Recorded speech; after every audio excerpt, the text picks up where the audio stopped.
Así que ahora les voy a presentar al doctor Gustavo Andrés Marino.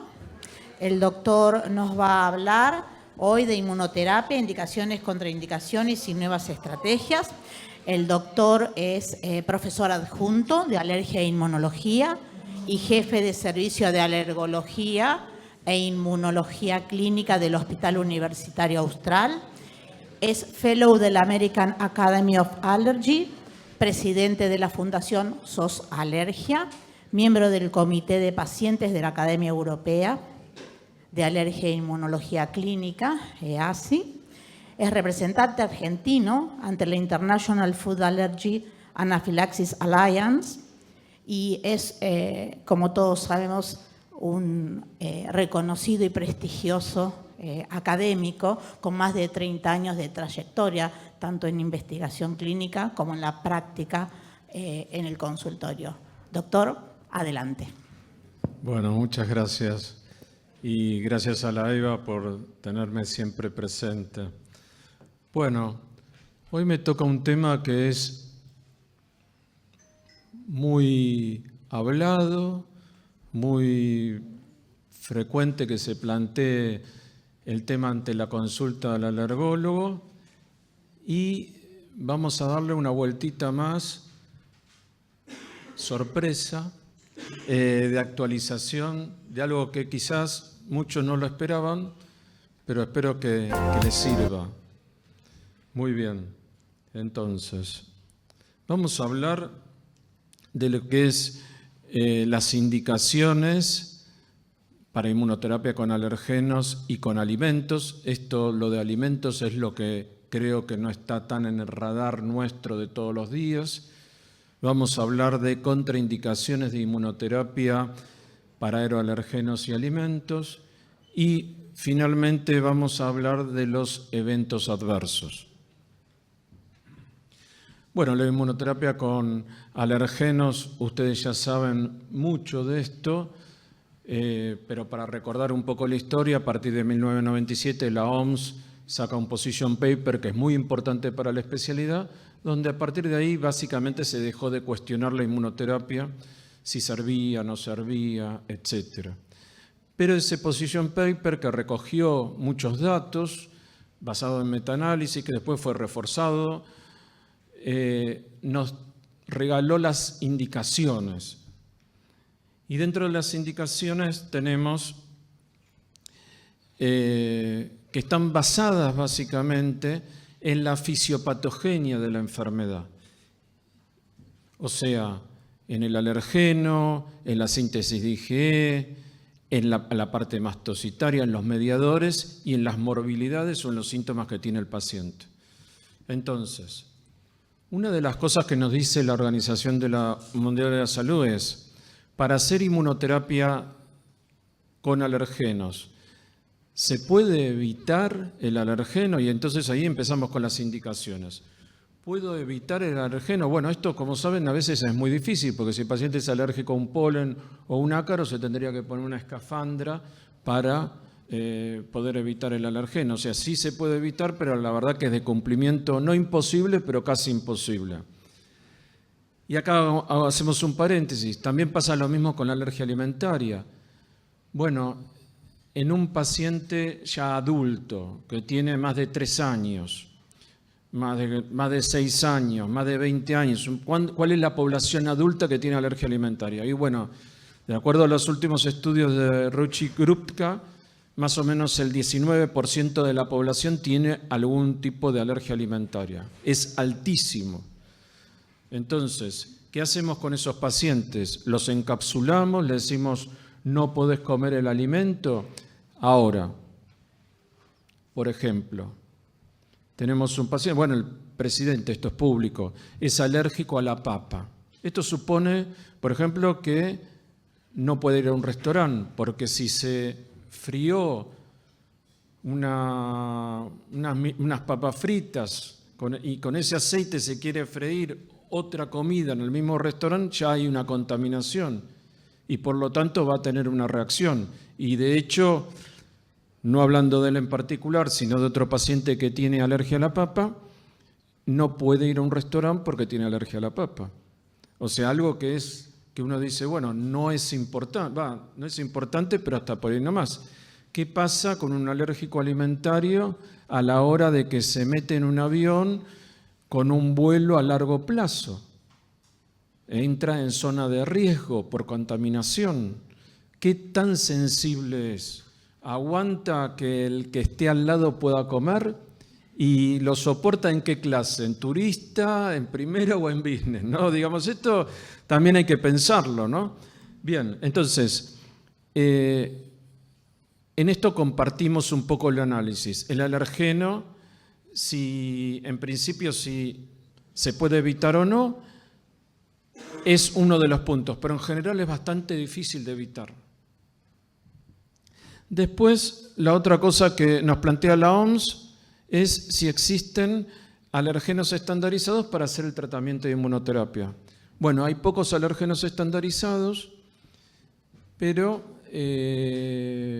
porque hay alrededor de 10 estandarizados, depende del país, depende si es en Estados Unidos o en Europa.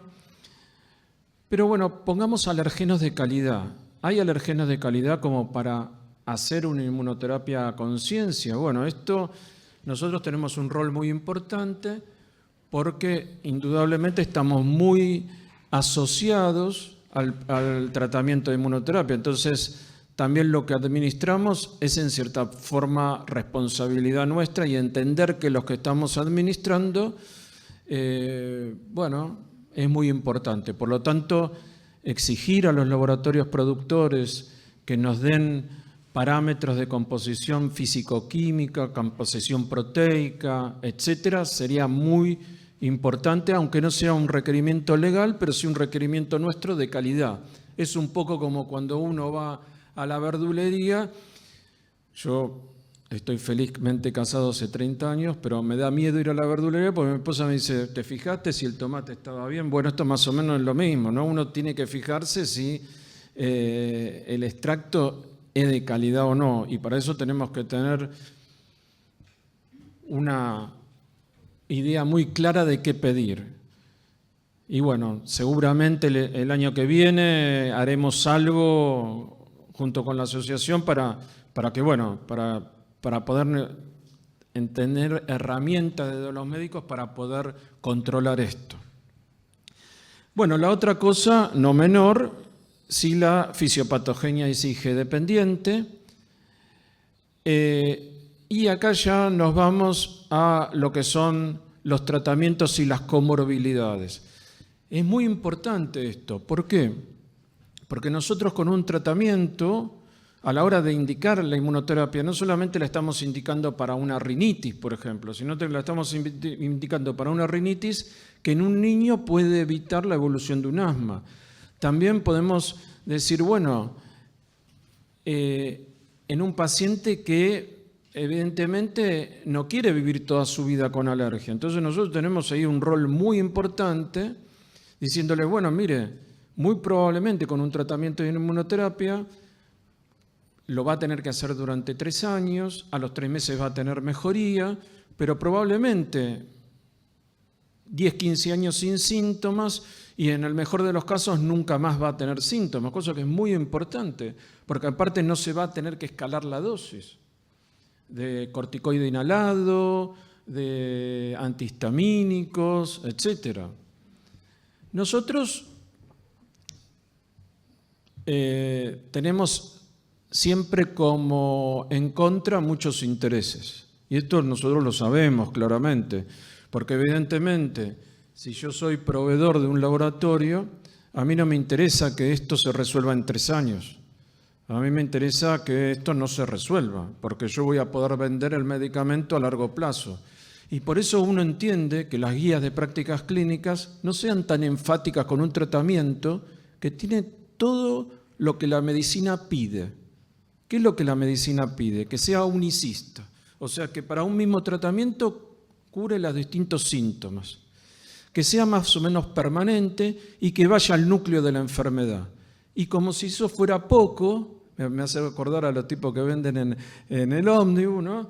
Tiene menos reacciones adversas. Nadie duda que a un niño se le da un corticoide inhalado, con el eufemismo de preventivo, que previene un síntoma, porque no previene la enfermedad, previene un síntoma, ¿no? Esto estamos claros.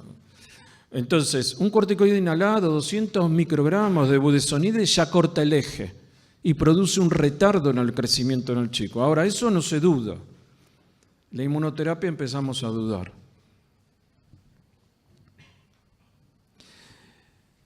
Una cosa que siempre estuvo relegada para la inmunoterapia fue como indicación la dermatitis atópica, y por eso me pareció importante, como esto ha cambiado, sobre todo desde hace 3, 4 años, entonces, nada, me parece que es importante que lo repasemos como indicación.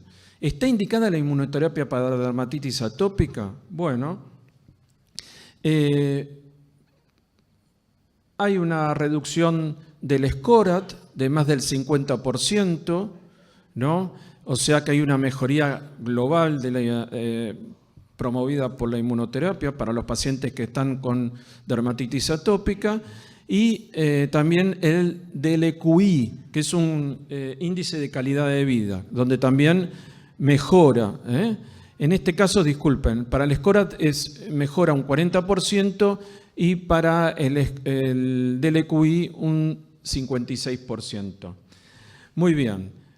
¿Dónde vemos mayores problemas con la dermatitis atópica? Lo vemos con la dosis, o sea que en cuanto a la indicación, si vamos a indicar una inmunoterapia sublingual, probablemente veamos menores reacciones adversas que una subcutánea para dermatitis atópica, en general para todas, pero para dermatitis atópica, la dermatitis atópica es muy sensible a la dosis.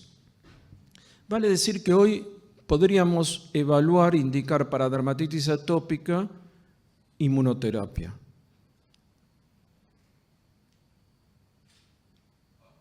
Bueno, acá alguien metió la pata. Pero bueno, no importa. La inmunoterapia con aeroalergenos, especialmente con ácaros, demostró una mejoría significativa para la dermatitis atópica, ¿sí? Entonces, evidentemente, un paciente que tiene rinitis, tiene dermatitis, tiene asma, bueno, es algo más para sumar a la indicación de inmunoterapia. Esto me parece que es algo muy importante, porque si bien es viejo, porque nosotros, por ejemplo, en el Hospital Austral ya llevamos más de 15 años haciéndolo, inmunoterapia con alimentos, no es tan común en el país. La inmunoterapia con alimentos es una herramienta muy importante. Hoy ya hay por lo menos 4 guías de prácticas clínicas. O sea, no es algo que debería ser desconocido, es algo que uno tendría que estar muy empapado, ¿sí? De las cuales, de las guías de prácticas clínicas, esta es europea, española, o sea, europea. También esta, que es del 2022, es europea, y en el medio la canadiense. Vale decir que acá Estados Unidos todavía no tiene un rol protagónico, y quizás eso haya sido el motivo por el cual la información todavía no la tomamos con suficiente importancia. Pero bueno, ojo que ya tenemos una cantidad enorme de pacientes con alergia alimentaria, y tenemos guías de prácticas clínicas que van a respaldar el tratamiento de inmunoterapia para alergenos alimentarios. Bueno, entonces ahora hay que ver las indicaciones.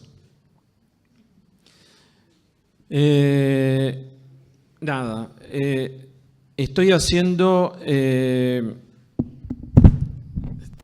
a tener que moverme. Vamos a hacer las indicaciones comparadas de las 4 guías para tener toda la información lo más sintética posible. Bueno, acá tenemos.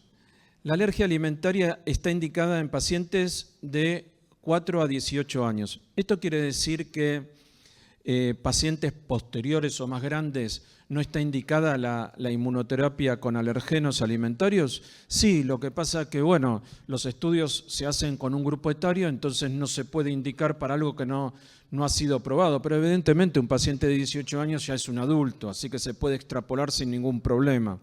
Esto lo aceptan todas las guías. O sea, esto ya es norma. No, norma médica, no debería haber mucha discusión acerca de esto. Está indicada, segundo punto, está indicada en niños pequeños, no para el huevo, pero está indicada para niños mayores de 2 años alérgicos a la leche. Esto para la española. Para la EAQI no hay recomendación, para la canadiense lo acepta y para el galeno no hay recomendación. Bueno, esto,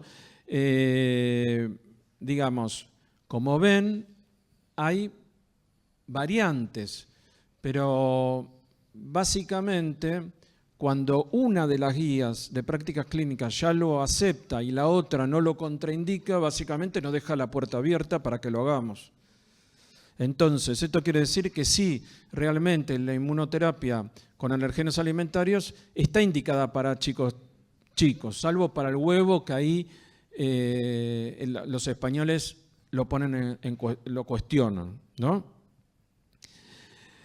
¿Se puede, la alergia alimentaria está indicada para adultos? Bueno, la española no lo habla, el EAQI no lo habla. Que no lo habla no quiere decir que no lo habla específicamente. Mire, están indicados para mayores de 18 años.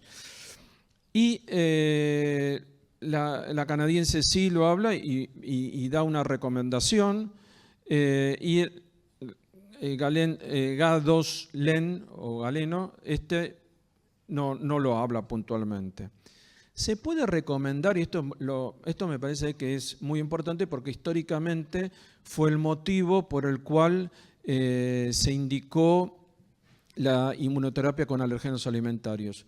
¿Se puede recomendar la inmunoterapia con alergenos alimentarios con el objetivo de aumentar el umbral de la reactividad y la desensibilización? Todos lo aceptan. ¿Esto qué quiere decir? Bueno, dicho en palabras comunes, quiere decir que el alérgico a la papa va a poder ir al restaurante y comer tranquilo porque ya su umbral le va a permitir hacerlo. O va incluso a poder comer papa.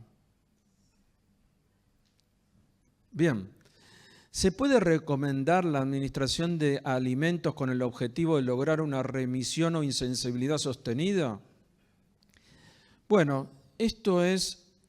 está parcialmente de acuerdo la canadiense. Y esto por ahí ahora vamos a unirlo con otras cosas. Está indicada para alergia alimentaria distintas a la de la leche, el huevo o el maní, que son las que históricamente se estudiaron. O sea, la papa. ¿Yo puedo hacer una desensibilización a la papa? Bien. Acá no recomienda, es decir, no recomienda, no contraindica.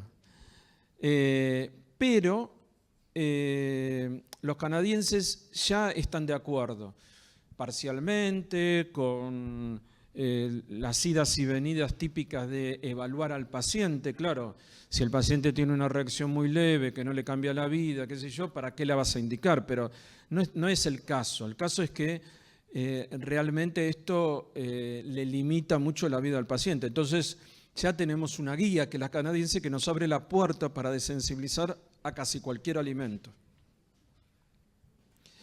Muy bien. ¿Se puede utilizar la vía sublingual? Bueno, esta es una vía que, por ejemplo, nosotros utilizamos, es la vía que más nos gusta. Como ustedes ven, acá dice que lo acepta, acá no lo recomienda, o sea, la canadiense no lo recomienda y acá no lo recomienda, no lo contraindica. Pero el EAQI y la sociedad española, que vale decir, es Europa, una parte de Europa dice que sí, que lo acepta. Muy bien, a nosotros nos gusta más por cosas que yo les voy a hablar ahora en la contraindicación, así no nos superponemos con tantas cosas. Muy bien. La vía subcutánea, que es la anterior, es una vía que no se utiliza. Se utiliza la vía oral o la vía subcutánea y está indicado hacerlo así. Vamos a seguir con las indicaciones. Se debe utilizar para la inmunoterapia protocolos estandarizados. Bueno, los españoles dicen sí, se admiten protocolos también individualizados. La verdad es que es muy difícil hacer un protocolo y ceñirse al protocolo con la inmunoterapia porque por la experiencia que todos tenemos, hay pacientes que son más sensibles, menos sensibles, entonces tenemos que ir ajustando el protocolo. El EACI lo acepta, que sea preferentemente con protocolos estandarizados, pero básicamente dice, bueno, sí, lo acepto, pero lo acepto que preferentemente sea con protocolo estandarizado, sea basado en protocolo estandarizado, pero se puede ajustar. Pero la canadiense habla ya directamente que debe ser personalizado y estandarizado y también protocolizado, pero sobre todo lo que más hace hincapié es que debe ser personalizado. ¿Se puede utilizar alimentos y materiales comestibles en lugar de lo que se comercializan para la OIT, que es la Oral Immunotherapy? Bueno, estaba de acuerdo, está de acuerdo, lo acepta, no está de acuerdo y apoya el uso de productos estandarizados. ¿Esto qué quiere decir? Quiere decir, ¿puedo usar la leche del supermercado para desensibilizar al paciente? Bueno, 3 guías dicen que sí, y una dice, prefiero que esté estandarizada. ¿Por qué? Y yo le doy la derecha en esto a la guía, a esta guía. ¿Por qué? La leche es un alimento, vamos a poner como ejemplo la leche, pero no informa la cantidad de proteínas, que es lo que nosotros básicamente necesitamos para hacer el build-up, el aumento de dosis. Y el sachet que compramos de leche hoy puede no tener la misma cantidad de proteína que el sachet que compramos mañana. Entonces eso es un gran problema. Nosotros puntualmente lo que hacemos es una extracción proteica, un liofilizado de la leche, medimos las proteínas, hacemos la caracterización proteica y eso es lo que le damos al paciente. O sea, básicamente casi estamos haciendo un extracto alergénico. No le damos leche de supermercado, porque lo que vimos es que hay mucha variabilidad. No es para hablar hoy, la inmunoterapia con alergenos alimentarios es gigantesco el tema. Creo que sería un tema lindo para poder hablar, hacer hasta un curso.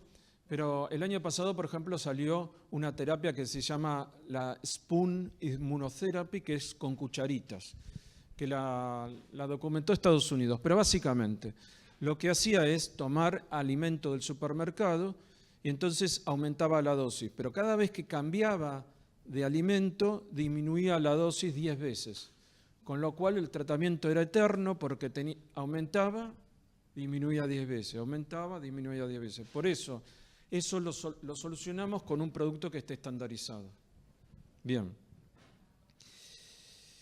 ¿Se puede usar omalizumab? ¿Se puede usar antihistamínicos para prevenir reacciones? Sí, se puede utilizar. El uso de probióticos es algo bastante cuestionado. ¿Por qué bastante cuestionado? Que es la anterior, ¿no? Abajo. Porque evidentemente la microbiota es un tema difícil de estudiar, porque ya no tenemos una microbiota normal, por así decirlo. O sea, el gran problema de la microbiota es que a diferencia de lo que es, por ejemplo, un diabético, que sabemos que tiene la glucemia alta, la microbiota es tan variable como la persona. Y al ser tan variable, cualquier estudio de investigación es muy difícil de hacer porque no tenemos un parámetro de normalidad. Bueno, da para mucho, pero la microbiota en realidad es algo que es muy difícil de evaluar y por eso siempre están estas cosas que puede ser muy variable, porque no tenemos el parámetro de normalidad. Bien, vamos a las contraindicaciones. La esofagitis eosinofílica. Ustedes saben que la inmunoterapia, especialmente la subcutánea, aumenta la cantidad de IgG sub 4. Si aumenta la cantidad de IgG sub 4 y en la fisiopatogenia de la esofagitis eosinofílica está, que es vía IgG sub 4, de hecho el diagnóstico habría que hacerlo con IgG sub 4 específica. Bueno, es algo que nosotros puntualmente hacemos. Nosotros hacemos IgG sub 4 específica para alimentos.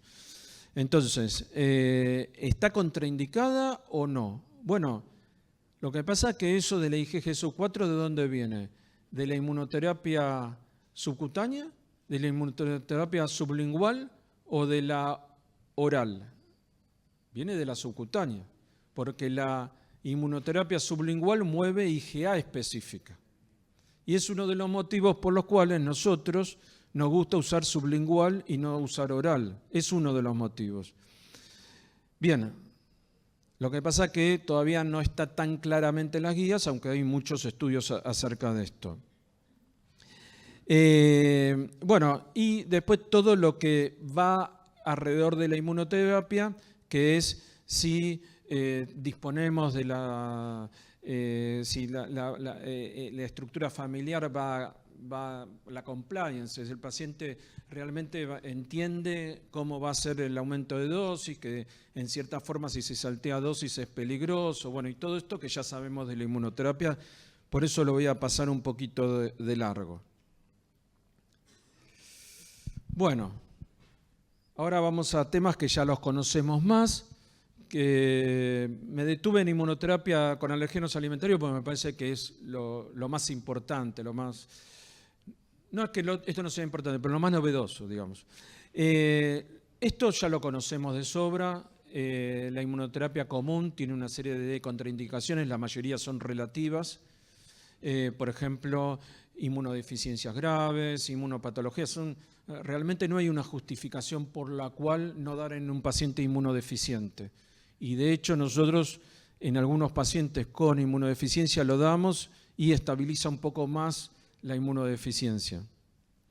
En enfermedades malignas, en trastornos psicológicos graves, y ahí sí realmente no lo hacemos porque es muy complicado que el paciente entienda cómo tiene que seguir las dosis, etc. Tratamiento con beta bloqueantes para nosotros es un gran problema también porque evidentemente ante una anafilaxia no tenemos cómo tratarlo, o es refractario a ciertas acciones de la adrenalina que son complicadas, así que lo primero que preguntamos al cardiólogo que nos cambie por un bloqueante de los canales de calcio. En general esto es lo que pedimos, ¿no?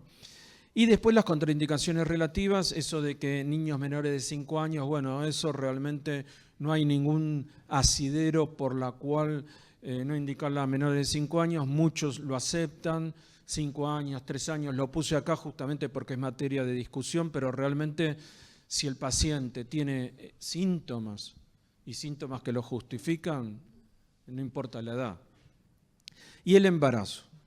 Bueno, en cuanto al embarazo, mientras no aumentemos la dosis, no pasa nada.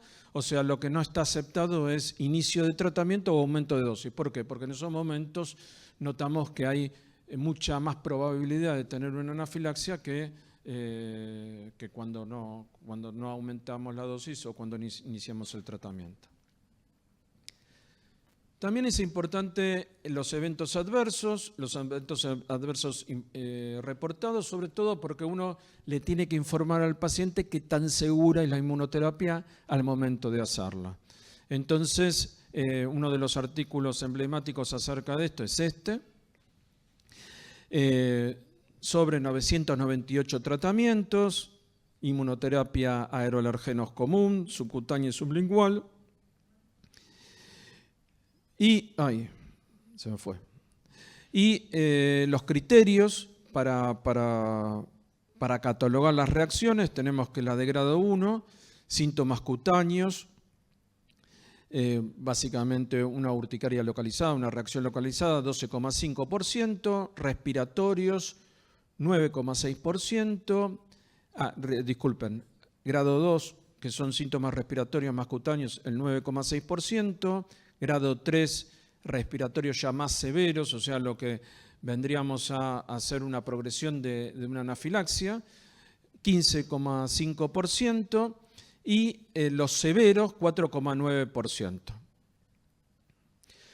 Grado 3 no es anafilaxia, ¿sí? Lo que es cuando uno está atento a ver qué va a hacer el paciente, pero en realidad los severos es el 4,9%. Y esto estamos hablando básicamente de inmunoterapia subcutánea hecha como lo haría Europa, que son dosis que nosotros no usamos. O sea, nosotros usamos dosis que son 10 o más veces diluidas o que no sabemos lo que estamos administrando, que eso es peor. Es decir, no tenemos unidades estandarizadas. En eso, la verdad que tarde o temprano tendríamos que juntarnos con los laboratorios y con el INAME y decir, bueno, necesitamos saber qué dosis tenemos, porque realmente es muy difícil saber cómo tratar a nuestros pacientes y qué esperar. Pero es que nosotros tenemos mucho menos reacciones, muy probablemente porque la calidad de los extractos no sea la esperada. Pero de todas formas, es lo que nosotros tendríamos que poner en un consentimiento informado, y por eso básicamente lo tenemos que, y a dónde tenemos que aspirar, ¿no? Al tipo de tratamiento que tenemos que aspirar. Entonces, para una inmunoterapia subcutánea o sublingual, el tiempo promedio de aparición de las reacciones es de 27 minutos. Tenemos los picos de 4 minutos y 5 horas. En el Hospital Austral hacemos inmunoterapia muy al estilo de como se hace en Estados Unidos. O sea, el paciente viene cada vez a aplicarse la medicación y utilizamos dosis bastante importantes. Y la última reacción que tuvimos, que fue hace un mes, fue a las 2 horas, porque el paciente espera después en la sala de espera más o menos 20 minutos, pero fue 2 horas. El promedio de duración de las reacciones es de 1,5 horas y evidentemente la inmunoterapia subcutánea tiene mucho más reacciones que la sublingual. Pero a altas dosis y con esquemas así agresivos, que vuelvo a decir, no son los nuestros, el 81% de las reacciones son leves y la mayoría es un tratamiento muy, muy seguro, ¿sí? Y la mayoría fueron dentro de los primeros 30 minutos. Bueno, entonces, la inmunoterapia con alergenos sigue siendo el tratamiento de elección para cambiar la historia natural de la enfermedad versus los tratamientos sintomáticos mal llamados preventivos, mal llamados que se va a desarrollar el chico y ya no va a tener más alergia, etcétera, ¿no? O sea que eso es algo a defender, ¿no? Necesitamos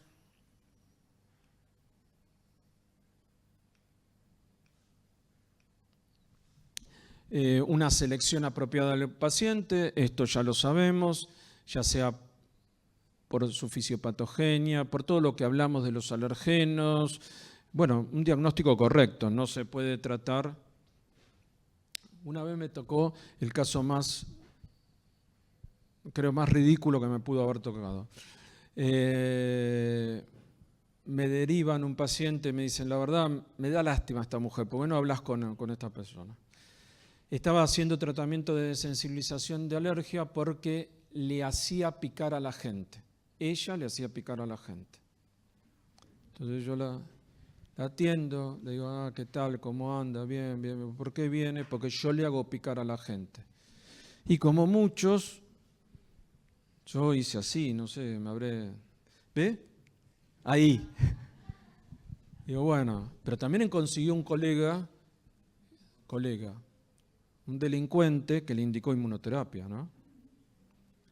O sea, eso no, que le haga picar a la gente, no. Bien, no. Hay contraindicaciones absolutas, relativas, pero la mayoría son relativas. El embarazo es muy interesante porque no solamente no es una contraindicación absoluta, sino que yo muchas veces le digo a los pacientes, mire, es tan seguro que se da durante el embarazo. ¿Usted conoce drogas que se den durante el embarazo? Bien.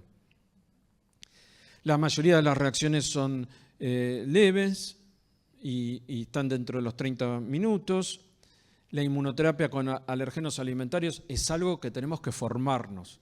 Es algo que tenemos que hacer un curso de esto y formarnos bien en serio, ¿sí? Existe, ya hay guías, no hay duda.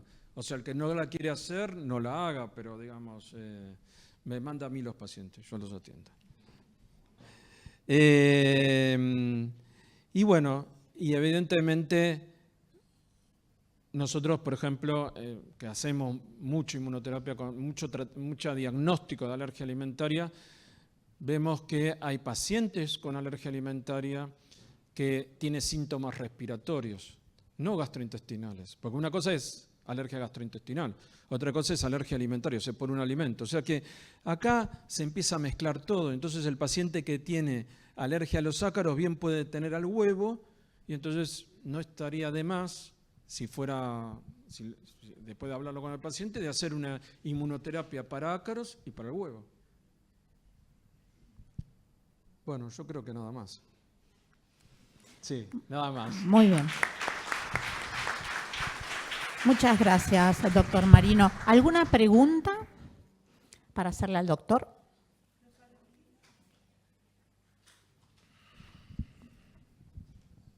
¿Qué tal? Buenas tardes. ¿Los alergenos de dónde los No obtienen? se escucha.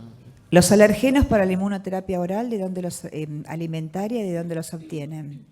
Bueno, nosotros los preparamos, tenemos laboratorio propio y los preparamos. Si bien se acepta que se puede adquirir del supermercado, pero nosotros particularmente los procesamos nosotros. ¿Esto qué quiere decir? Hacemos una extracción proteica, de esa extracción proteica medimos la cantidad de proteínas que tiene y el perfil por una técnica que se llama SDC-PAGE, que nos garantiza que tiene todas las bandas proteicas o todos los componentes del alergeno. ¿Y para qué alimentos tienen? Para todos casi. Es decir, vos me decís, ¿para qué? Los que comúnmente producen alergia. Lo hacemos porque al abrirnos la puerta la sociedad canadiense, bueno, hay que ver que nos convence hacerlo, porque es un trabajito, ¿no? Claro. Hacerlo, pero, por ejemplo, para trigo, para tomate, para papa, bueno, nada. Hacemos muchos extractos, por ejemplo, no para inmunoterapia, pero publicamos un trabajo de batata, esofagitis eosinofílica a la batata, y para eso necesitas el extracto de batata. Bueno, el extracto lo usamos para diagnóstico, para todo, va.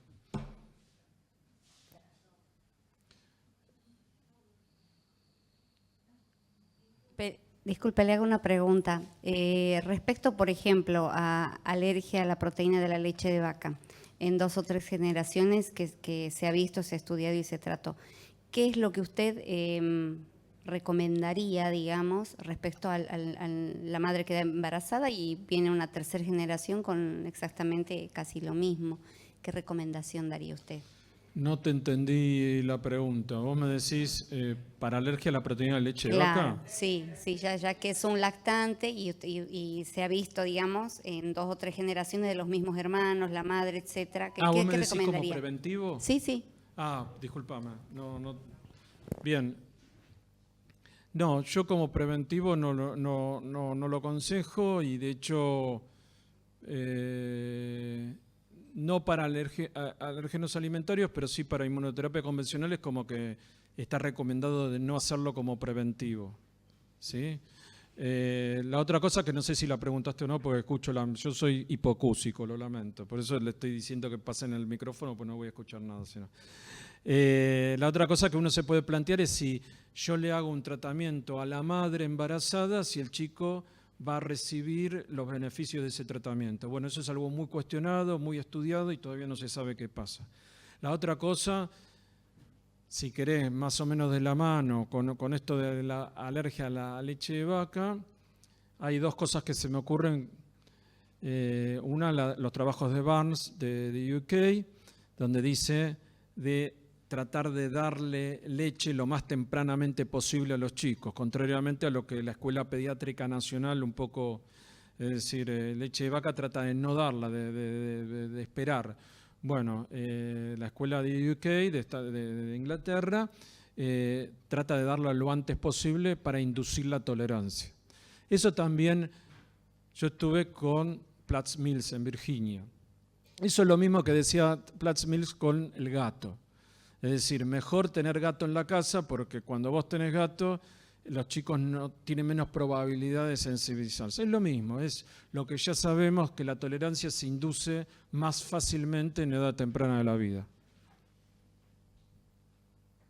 ¿Alguna pregunta más?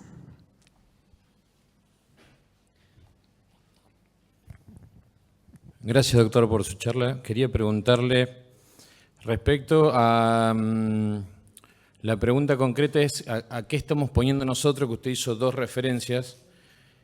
Una al pasar diciendo que el año que viene se tendrían que juntar, o nos tendríamos que juntar las asociaciones con los laboratorios para ver qué estamos administrando. Y otra haciendo una referencia, bueno, a esto, que muchas veces, digamos, yo me lo planteo... Yo voy de Trelew a atender a Comodoro Rivadavia, tengo 3 horas de ruta sin señal y muchas veces voy pensando, digamos, qué le estamos dando a nuestro paciente. ¿Hay alguna formalidad al respecto? ¿Hay alguna presentación formal? ¿Hay algún plan?